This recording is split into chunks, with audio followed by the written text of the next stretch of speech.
tagline for that. In addition to being a torture chamber, it was a death chamber. Mandel's attorney, Keith Spielvogel, said in opening statements his client's only intent was to make money. Regarding the murder plot, Mandel's attorney told jurors he was talking and talking, but there was no way on earth this was going to happen. It was absurd and ridiculous. It was never going to happen. An FBI agent testified that Mandel is heard on wiretaps in a bugged office, planning the murder of two men, one at a time. Agent Richard Tipton testified that George Michael was working with the FBI and consented to the recordings. Agent Tipton told jurors they were going to pose as police officers, torture him, extort him, and ultimately kill him.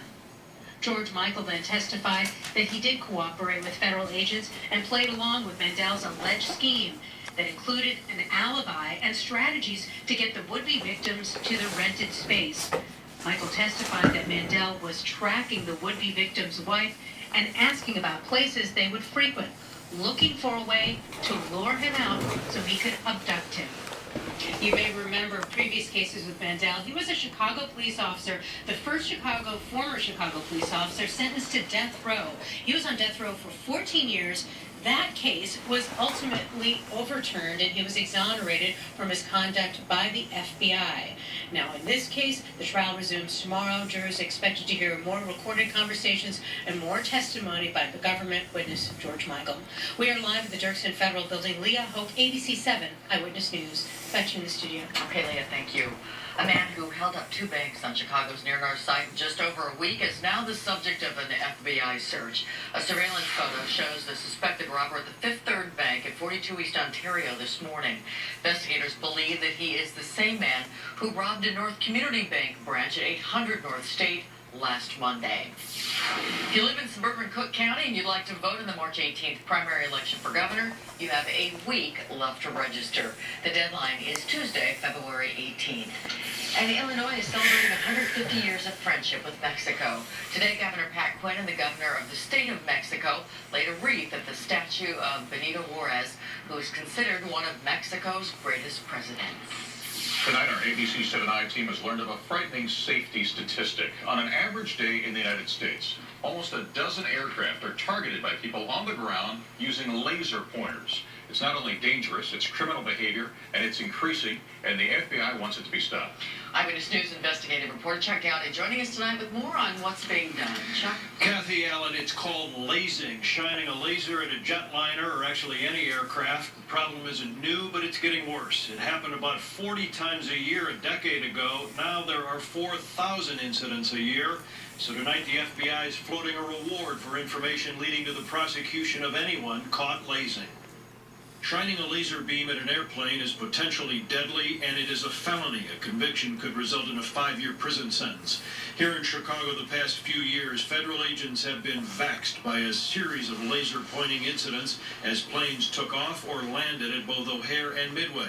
So tonight, Chicago is one of a dozen cities where the FBI is offering up to $10,000 to tipsters with solid information about people who are lasing. It's not just a danger to the pilots as well as to the passengers, but to the people on the ground. 2 green flashes that caught the first officer in his eye.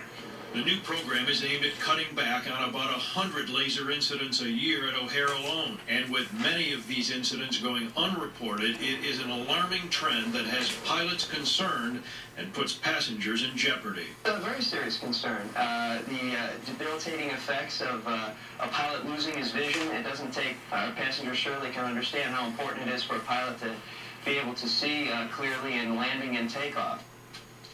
Pilots who become disoriented from lasers do have ways to keep at the controls, but it can be difficult and compromise safety. Most of the incidents happen during overnight hours, especially 3 to 4 a.m. Dozens of people have been sentenced across the country, some sent to prison. The FBI reward program is established in cities where there have been serious lasing incidents besides Chicago, New York, and L.A., Sacramento, and San Juan, Puerto Rico, among the dozen cities where this reward money is now being offered. Okay, Chuck, thanks. Tonight, a mystery is solved. We now know who's behind a rooftop message in the snow to a mom who's in the hospital. 14-year-old Will Hart wanted to lift his mom's spirits while she undergoes cancer treatment at Rush University Medical Center. Sharon Hart's 11th floor room overlooks overlooks the parking garage. So Will and his dad use their feet to carve out "Hi Mom, God bless you" in the unplowed snow. I called my mom on the phone while we were still out there, and I'm like, "Hey Mom, look outside," and she's like, "Okay, let me get there." And then she noticed it, and she was like, "Oh!" So that was great. The 48-year-old Bolingbrook mother says she was amazed and proud, and at the same time much cheered by her son and husband's gesture. New Jersey's Governor Chris Christie here in Chicago today, helping fellow Republicans here, but he could not escape questions about that bridge scandal back home. Tonight, Chicago police with a warning for some people who drive Ford pickup trucks. A bit later, the Cubs have plans for even more outdoor concerts at Wrigley. These are plans that could anger some of the neighbors. At Jenny O, we heard of a place in Iowa where every Thursday people ride 10 miles for tacos. We thought we'd show up and surprise them with a better kind of taco made with Jenny O ground turkey, cooked thoroughly to 165. I'd feed my kids turkey tacos over regular tacos any day. I think that they're light and they're just fresh tasty. When I eat well, I feel well. It's time for a better taco. The tacos tonight were pretty much perfect. Make the switch. Look for Jenny O ground turkey in a store near you.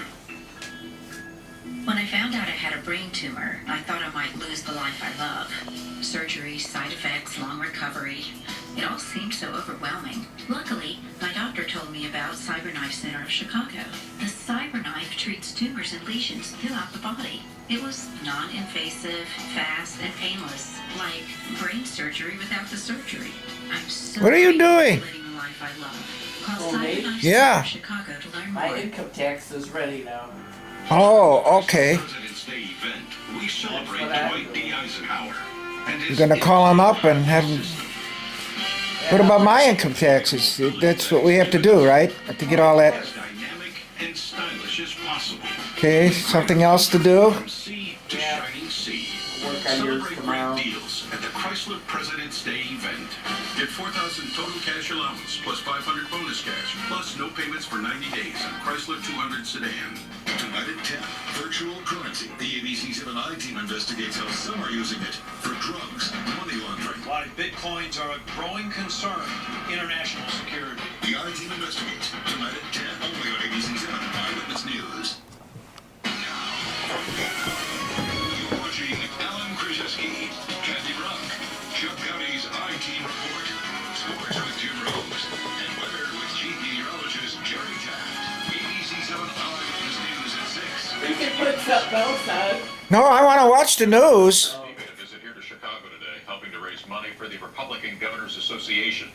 Christie spoke at a luncheon at the Sheraton Hotel. The governor also answered questions from a moderator. What about the so-called Bridgegate scandal, in which members of his office allegedly ordered a politically motivated traffic jam on the George Washington Bridge? And some people who work for me made some significant mistakes in judgment. And when you're the leader of that organization, what happens to you, what happened to me, was extraordinary disappointment. Christie has denied ordering that traffic jam, which caused gridlock for days last September, and is now conducting an internal review of that incident. A warning tonight from Chicago police for anyone who drives Ford trucks. Your vehicle could be targeted by thieves, especially if you're parked in one of the lots at McCormick Place. 4 trucks have been stolen from those lots this month.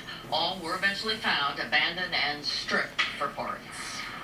On Wall Street today, the markets rallied after new Federal Reserve Chairman Janet Yellen told lawmakers that the Fed would keep interest rates low for the foreseeable future. The Dow today up 192 points for a close of 15,994.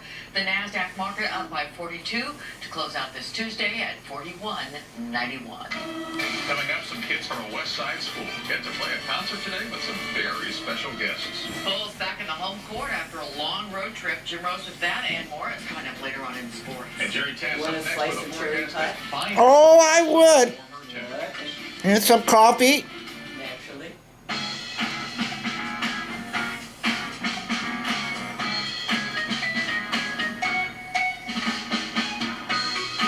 Talk to the bank that listens at maketcfbetter.com. TCF Bank. Surprisingly honest. Introducing BrightSpot. Get unlimited talk, text, and web for just $50 a month with no annual contract. and get a $25 Target gift card every 6 months. Bright Spot. Activate now and get your second month on us. She's still the one for you.